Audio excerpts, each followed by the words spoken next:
Okay guys, Stranger Things Volume 2. Let's talk about it, shall we? In this video, I'm going to address things that happened, to address things that most definitely didn't happen. I'm going to talk about stuff that I personally liked and enjoyed, seeing unraveling, and I'm going to talk about things that I didn't like, because there were some. I have only one simple rule in my life that, believe me when I tell you, I always follow. And this rule is simple. Never have any expectations for anything. And you know what I did? I started having expectations. This is the worst thing you can actually do to yourself, apparently. And I know this. And I've known this for so long, but I don't know, just somehow Stranger Things managed to... I just think that my expectations were not necessary, like at all. It would be better if I just went into watching Volume 2 without anything in mind. I had predictions, I've made some predictions, but it's not the same as expectations. I don't give a shit if nothing of this list actually comes true. It's not that, it's not about that. Before I get down to list everything that I liked and things that I disliked, let me tell you how I watched these 3 episodes. I couldn't quite literally catch a break. Everything's just been going so fast. And sometimes I really struggle to keep up with everything that's been unfolding. And I'm going to be completely honest with you, I was immersed. I was engrossed by everything, by plot lines, like plot twists, by big revelations about like what the upside down is and everything. 3 hours passed so quickly. This was actually very nice. I also drank the bottle of wine, but that's besides the point. And by the time Wheels coming out scene rolled around, this was the moment when I kind of snapped out of my trance and I was like, oh wait, how far into the story am I? Like, what's going on? And it turned out that there was not much left to see at all. And then it kind of dawned upon me, like, what happened? 3 episodes are gone. And I haven't seen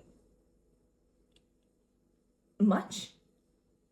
Do you understand me? Like, do you guys understand me? Are we on the same page right now? That was the moment I realized that my biggest concern, and kind of one of the biggest elephant in the Stranger Things room, hasn't been addressed. We've had 3 episodes, and Milevin versus Byler endgame hasn't been addressed at all. They had a chance to set something up, and they didn't use it. I'm going to talk about bad stuff and things that I didn't like right now. Let's be real. They could have done something. We've been shown that a lot of things can happen in 3 episodes, and knowing that these episodes are the very last before the big battle too, and just the very last at all, in general, I don't know, it kind of feels like a bad writing to me. They messed something up. Mike Wheeler, my favorite character in the show, has been a mystery since season 3. And we still didn't get his POV. I still have no idea what my favorite character thinks about everything, where he stands. Fuck Milena, fuck Byler. I don't give a damn about this love triangle anymore. What has been going on with Mike? This is not funny. I don't like what they did to him. He had 0 meaningful conversation, like 0 meaningful dialogue with anyone in this volume. What happened? This is diabolical, the way they made Mike do nothing in this volume. Now, my dear Byler believers, here's my answer to the most asked question right now. Do I think that Byler is going to become an endgame? Yes, I do. I'm more than convinced. I feel like they are going through with Byler, and you know, I don't know, it's just, there is no other way. I don't think Milevin is going to be an endgame because I've seen zero proof of them, I don't know, being couplish.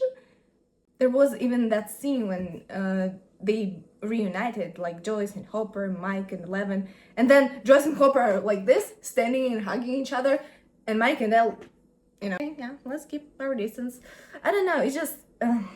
And this also infuriates me to an extent that we've seen no Eleven content at all. Because if Byler is getting a queer bait treatment, what the hell is going on with Mike and Eleven then? Are they trying to pull, like, they all decided they're better off as friends? Like, we're just going to stop it. What the hell is going on? I do actually think that they're going through with Byler. I just don't understand why they did nothing to set this up. Yes, we've seen those signals from before. We had a lot of zoom ins on Mike. We've had a lot of, I don't know, he just gave off like that weird sassy baka vibes around Will. I'm pretty sure that was their idea of setting up Byler, but it had to be less subtle so that more people can accept it by the time they actually do this. And now, in the final episode, what's going to happen? They're going to confess to each other, I don't know, kiss, and people are actually going to be like, this came out of nowhere! Because it actually would feel like this. Not to us, because we know that it's been set up since the very beginning, but for the majority of people, it would be just like that. They literally left. And Will saying that Mike is his Tammy. This is not how you set up Endgame couple. And I think this is how Duffers set up Byler Endgame. Yeah, you fucking nailed it. Oh my god. Okay. I just don't think they're going to do their beautiful relationship justice. I don't understand how in the last 2 hours of big battle against Vecna, their endgame can be not rushed. It's going to be rushed. And I'm very sorry for that. It hurts. But you know what? Let's hope Duffers know what they're doing. And we'll get something wow. Okay, and the last bit of me ranting and raving was coming out soon. I don't know. I cried during this scene. I was like, wow, this is so emotional. Noah is such a great actor. But then again, he literally came out to everyone and their mom. Like 20 people in the room. Vicky, Murray, Kali. The hell are they again? I get it. It probably just shows that Will is like super confident. I don't know, I have some mixed feelings in terms of this coming out soon, but you know, enough of that. Now let me tell you what I enjoyed, like immensely. First and foremost, the plot line with kids, with Vecna, with Max and Holly trying to escape, like literally running for their life to escape from these Camazots, and Derek being delightful and helpful, only to get angry, pissed off Vecna on his ass and showing him his dead family. This whole sequence of events has been a blast. Pure cinema. I loved every second of it. I also immensely enjoyed the plotline with this core four, Jancy, Stancy, and Dustin, and them discovering what Upside Down is. Just everything that happened in Hawkins' lab delivered. I can't even begin to explain how happy I am with the way they carried out Jancy's situation, with the way they resolved it. There is no better way to execute this ring piece. Oh, I don't know why. I loved it. I do feel like I was baited into believing that they're finally, you know, working everything out. And when they started to actually confessing stuff, when they finally communicated with each other and were honest, it was the first time in my entire life when I felt like Jancy has to work out and they have to be together in the end. But then they broke up. And I was like, okay, no, that's actually great. That's actually great. I do think that it's for the best. I do think that it's for the best. And I have a prediction here that says that Nancy's choosing no one. That she's choosing no one. I haven't colored it yet because it's still not clear whether Nancy is going to do something with Steve or Jonathan. I don't know. Steve's and Dustin's fight made me cry so hard. I don't know. It breaks my heart every time I see them fighting. It breaks my heart, and this was so good. It was a bit funny how Karen Wheeler saved the day. Such a badass. Lucas and Max, like Lumax, is my favorite canon couple, and I was so happy for them to finally reunite. Okay, apart from that, I don't know. I'm confused. I'm confused, a bit hurt. I don't know what to feel. I don't know what to feel. I guess I feel satisfied right now. I really loved all the plot twists, the pace of telling the story.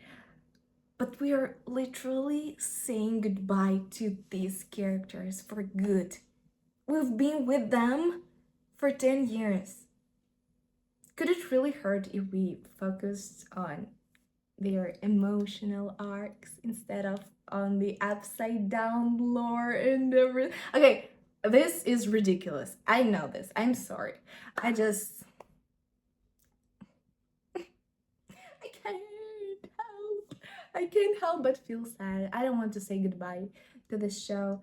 And this is literally our one last adventure. 2 hours left. 2 hours left. I'm not going to have any expectations.